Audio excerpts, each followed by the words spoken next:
ओम नमः शिवाय। सब भक्तों को जय श्री राम। दिव्य दृष्टि जागृत करने के कौन कौन से तरीके होते हैं, किन किन तरीकों से हमारी दिव्य दृष्टि जागृत होती है। कुछ लोगों की दिव्य दृष्टि बचपन से ही दिव्य दृष्टि ओपन होती है, कुछ साधकों की। वैसे तो अगर मैं आपको बताऊं तो दिव्य दृष्टि तो सभी ही जागृत है, हकीकत बात तो यह है। वो किस तरीके से जागृत है, कैसे है और किन तरीकों से दिव्य दृष्टि जागृत होती है, वो सभी आज मैं से बता रहा हूं। कुछ 5 तरीके कुल मैं इस तरीके आपको बताने वाला हूं जिन तरीकों से आपकी दिव्य दृष्टि जागृत होती है। स्वयं से करने के द्वारा, दूसरों के द्वारा, बिना मेहनत की किस प्रकार से प्राप्त होगी, बिना कुछ भी मंत्र जाप करे आपको किस तरीके से दिव्य दृष्टि आपकी जागृत होती है, वो सभी विधान मैं आपको बता रहा हूं। वीडियो वेरी इंपॉर्टेंट है और आप इस वीडियो को पूरी अवश्य देखिएगा, क्योंकि इसमें बहुत गुड रहस्य की बातें मैं आज आपको बता रहा हूं। परत बाई परत किस तरीके से खुलती है। तो सबसे पहले मैं आपको बता दूं कि दिव्य दृष्टि सबकी जागृत होती है, सभी की खुली होती है। लेकिन होता क्या है कि संसार की चकाचौंध और संसार के ऐशो आराम वैभव को देखकर हम उस परमात्मा शक्ति से दूर होते जा रहे हैं। हमने स्वयं उनके ऊपर परत बाई परत हमने चढ़ा रखी है। दिव्य दृष्टि तो भूखी है, अगर आप उसको मंत्र जाप की ऊर्जा प्रदान करें तो वो तो उसको ग्रहण करने के लिए बैठी है, तैयार है, लेकिन आप ही नहीं दे पा रहे हैं, आप ही ऊर्जा नहीं दे पा रहे हैं। आप ध्यान करें सही तरीके से तो वो तो चाहती है कि आप उनको ध्यान दें, मंत्र का जाप दे, गर्म दे, जिससे संघर्षण से दाएं बाएं आपकी ऊर्जा स्पंदन हो और आपकी ज्योति जल उठे।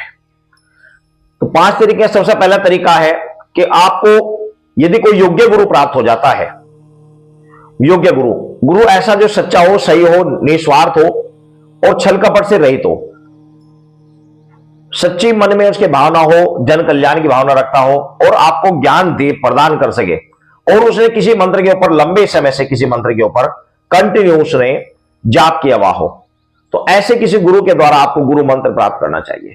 जिस समय गुरु शक्तिपात करता है, तो शक्तिपात करने का अर्थ यह होता है कि जब उसको मंत्र देता है, गुरु मंत्र देता है, तो वह उस साधक के अंदर 50% ऊर्जा एकदम उसके अंदर संचालित हो जाती है।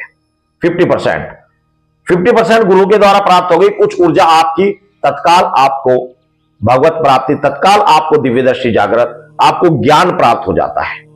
क्योंकि जैसे पुत्र को विरासत में अपने पिता की संपत्ति प्राप्त हो जाती है, विरासत में उसने मेहनत नहीं की, लेकिन जो पिता की संपत्ति थी वो अनायास ही पुत्र के हिस्से में आ गई अपने आप ही। ऐसे जब गुरु किसी शिष्य के ऊपर हाथ रखता है, उसको मंत्र दीक्षा देता है, तो उस समय स्वाभाविक ही उसके अंदर ऑटोमेटिक ऊर्जा का संचार हो जाता है और वह जो मंत्र उसने स्वयं से जागृत किए, कुछ वह ऊर्जा और कुछ गुरु के द्वारा प्राप्त होने पर उसको तत्काल ज्ञान प्राप्त हो जाता है, तत्काल उसकी दिव्य दृष्टि जागृत हो जाती है। तो सच्चा गुरु जो आपको लगातार ज्ञान प्राप्त कर सके, दे सके, आप उससे ज्ञान प्राप्त कर सके, संपर्क में रह सके, सच्चा सही गुरु देखकर आपको सबसे पहले तो गुरु धारण कर लेना चाहिए। और नहीं भी गुरु है तो भी बहुत सारे तरीके हैं दिव्य दृष्टि प्राप्त करने के। ये तो मैंने विधान बताया पहला कि इस तरीके से भी दिव्य दृष्टि खुल जाती है। दूसरा होता है आपका इष्ट। एग्जाम्पल आपके इष्ट श्री हनुमान जी हैं, एग्जाम्पल आपके इष्ट श्री हनुमान जी हैं, उनके इष्ट श्री रामचंद्र जी हैं। तो आपने गणेश भगवान जी का ध्यान करा, श्री रामचंद्र जी का ध्यान करा, उसके बाद में हनुमान जी के चरण पकड़ लो। हम तो अभी भी पकड़ लेते हैं, हम भी जब भी आरती करते, जब भी मन होता है, भगवान के कोल भर खड़े हो जाते हैं और बस जो मन की बात होती है भगवान से बिल्कुल कह देते हैं। कोई भी किसी की समस्या होती है, भगवान से कहते तो प्रभु आप जानो आपका काम, मैंने इस आपकी अर्जी, इस व्यक्ति की अर्जी यहां लगाई है, आपके चरणों में अर्जी लगाई है, ये अर्जी लगी हुई है, प्रभु आप जानो आपका काम, उस बच्चे का काम हो जाना चाहिए, वो विश्वास करके हमारे पास आया है, प्रभु अब आप जानो आपका काम। तो आपका प्रेम होना चाहिए, प्रगाढ़ प्रेम होना चाहिए इष्ट के प्रति, प्रगाढ़ प्रेम, अथाह प्रेम। फिर वो नहीं कि आज हमने हनुमान जी की भक्ति कर ली, कल आपने यूट्यूब पर किसी अन्य की व्यक्ति देखी, वो देख ली वीडियो कि उर्वशी साधना कर लूं, गंधर्व साधना कर लूं, यक्षिणी साधना कर लूं, मैं माता महाकाली की साधना कर लूं। एक को पकड़ लो, आपकी आस्था है श्री हनुमान जी में या भगवान शिव में है, माता महाकाली में है, जिसमें है उनको पकड़ लो, रात दिन उनका सुमिरन करो, रात दिन सुमिरन करो, कम से कम 2 घंटा माला से जाप करना है, 2 घंटा प्रतिदिन मानसिक जाप चलता रहना चाहिए पूरा दिन। कुछ ही दिनों में चमत्कार देख लो, लेकिन लगातार करने से कुछ होगा। अगर मन कभी वहां कभी वहां कभी वहां भटक रहा है तो फिर आप भटकते ही रहोगे। एक इष्ट को पकड़ लो, जो भी आपके इष्ट है, पूरा सच्चा प्रेम से उन्हें पूरा भजन करो, सच्चे प्रेम से बिल्कुल ही, ठीक है ना। मन को भटकाओ मत, इधर उधर मत भटको कि भाई कभी यहां भटकना कभी वहां भटकना, ये सब छोड़ दो। तीसरा, मंत्रों के जाप के द्वारा दिव्य दृष्टि जागृत होती है। जो साधक लंबे समय से मंत्रों का जाप करता है, लंबे समय तक बैठकर, आप चाहे हनुमान जी के मंत्र का जाप कर रहे हैं, भगवान शिव के मंत्र का जाप करें, मां दुर्गा के मंत्र का जाप करें, माता महाकाली के मंत्र का जाप कर रहे हैं, माता मदन के मंत्र का जाप करें, किसी भी मंत्र का जाप कर रहे हैं आप, उस एक मंत्र का जब लंबे समय तक आप जाप करते हैं जाप करते हैं जाप करते हैं, ब्रह्मांड की ऊर्जा आपके ऊपर आने गिरने शुरू हो जाती है। आपके अंदर अलग ही प्रकार का प्रकाश आपके अंदर उभरने लगता है। आपको विभिन्न प्रकार के दृश्य स्वप्न के माध्यम से और प्रत्यक्ष भी ध्यान के माध्यम से आपको विभिन्न प्रकार के दृश्य आपको दिखना प्रारंभ हो जाते हैं। तो मंत्र, कोई सा भी मंत्र ले लें, उसका लंबे समय तक जाप करें। लंबे समय मतलब है कि कम से कम 2 घंटा जाप करें और मानसिक जाप को पूरा दिन करते रहें। अगर कुछ प्राप्त करना है तो कुछ खोना अवश्य पड़ेगा। बिना परितन करे कुछ भी प्राप्त नहीं होता। परितन करोगे तो 100% आपको कुछ प्राप्त होगा, नहीं करोगे तो कुछ भी प्राप्त नहीं हो पाएगा। तो मंत्रों का बड़ा पावर होती है, मंत्रों के द्वारा ही आपके 100% आपको दिव्य दृष्टि प्राप्त हो जाती है, ठीक है ना। तो दिव्य दृष्टि प्राप्त करने के लिए ये वेरी इंपॉर्टेंट तरीका है कि 100% आपको लंबे समय तक आपको जाप करना चाहिए। और चौथा बताया गया है योग के द्वारा।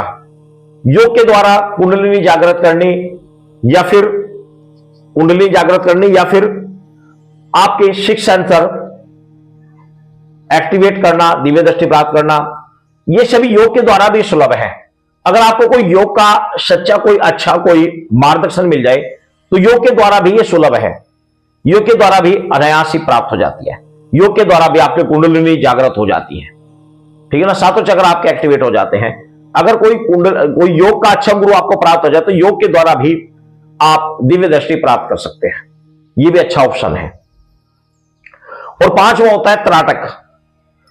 त्राटक आप चाहे बिंदु त्राटक करें, दीपक त्राटक करें, मोमबत्ती त्राटक करें, प्रतिदिन आप एक स्थिर जगह पर, जैसे कि जहां पर हवा इत्यादि ना हो, मोमबत्ती या दीपक जलाकर 2.5 फुट की दूरी पर, सेम दृष्टि की ऊंचाई पर सामने दीपक जलाकर, अंदर कमरे के अंदर कम उजाला करके, ठीक है ना, केवल दीपक की लो आपको दिखते रहना चाहिए। एक टक उसे देखते रहना, लगातार उसे देखते रहना जब तक कि आंखों में जलन महसूस ना हो, पूर्ण जलन ना हो जाए। तब आंखों को आराम करना, 1-2 मिनट आराम करना, आंखों बंद करके, फिर आंखें बंद करके उसी ज्योति को अपने भरकुटी के मध्य में देखना जो आप खुली आंखों से देख रहे थे। फिर पुनः आंखों को खोलना, दृष्टि उसी प्रकार आपको दीपक को देखना या मोमबत्ती को देखना। जब आंखें बिल्कुल थक जाए आंखें बंद करना, फिर ध्यान के माध्यम से उसी ज्योति को देखना। इस प्रकार 3 बार आपको करना है। जब आपका त्राटक करते करते करते 15 मिनट से ऊपर चला जाता है तो आपका सिक्स सेंसर एक्टिवेट होना प्रारंभ हो जाता है। आप इस तरीके से भी आप दिव्य दृष्टि खोल सकते हैं। दिव्य दृष्टि खुलने के लक्षण क्या क्या होते हैं? 5 तरीके मैंने आपको बता दिए। लक्षण क्या क्या होते हैं? लक्षण होते हैं कि जब आप ध्यान लगाएंगे तो आपका ध्यान केंद्रित होगा, आपका ध्यान लगना शुरू हो जाएगा। किसी भी देर तक आप ध्यान लगेगा। भरकुटी के मध्य में दर्द होना प्रारंभ होगा। जब भी आप ध्यान लगाएंगे भरकुटी के मध्य में दर्द महसूस देगा आपको, ठीक है ना। आप किसी विषय में देखने की कोशिश करोगे तो भरकुटी के मध्य में दबाव पड़ेगा, आपको दर्द महसूस देगा और यहां पर एक अलग प्रकार की गर्मी आपको महसूस देगी। ध्यान के माध्यम से आपको कुछ चीजें दिखनी प्रारंभ हो जाएंगे। और वेरी इंपॉर्टेंट कि स्वप्न के माध्यम से आपको बहुत सारी चीजें दर्शन, आपको विभिन्न प्रकार के दर्शन होना, अपने आसपास होने वाली घटनाओं का पूरा आभास हो जाना, पहले ही आभास हो जाना, भविष्य में घटने वाली घटनाओं का, या फिर आपको अपने इष्ट के कंटिन्यू दर्शन होते रहना, कभी कहीं पर, कभी किसी तरीके से, कभी किसी तरीके से। तो ये स्वप्न दृष्टि सबसे पहले खुल जाती है। भाव दृष्टि, स्वप्न दृष्टि, दिव्य दृष्टि, त्रिकाल दृष्टि, ये सब परत बाई परत बार खुलती चली जाती है। तो ये कुल 5 तरीके मैंने आपको बताए। इनको आप फॉलो में से कोई सा भी आप फॉलो कीजिए, आपकी दिव्य दृष्टि खुल जाएगी। आपको किस प्रकार के अनुभव होते हैं, क्या चीज आपको अनुभव होता है, कितना आप मंत्र जाप करते हैं, किस स्थिति में हैं आप, क्या क्या आपको अनुभव हो रहे हैं, आप कमेंट्स में जरूर लिखें ताकि मैं आपको उस हिसाब से आपको गाइड कर सकूं कि भाई क्या करना है, किस तरीके से आपको आगे बढ़ना चाहिए। आप कमेंट जरूर करें कि मैं इस स्थिति में हूं, इस तरीके से मुझे अनुभव हो रहे हैं, इतना मैं जाप कर रहा हूं, क्या इतना करना जाप ठीक है या नहीं है, अपनी जो भी आप जिस स्थिति में आप हैं उसका बायोडाटा आप कमेंट्स में जरूर लिखकर शेयर करें। सही भक्तों को जय श्री राम।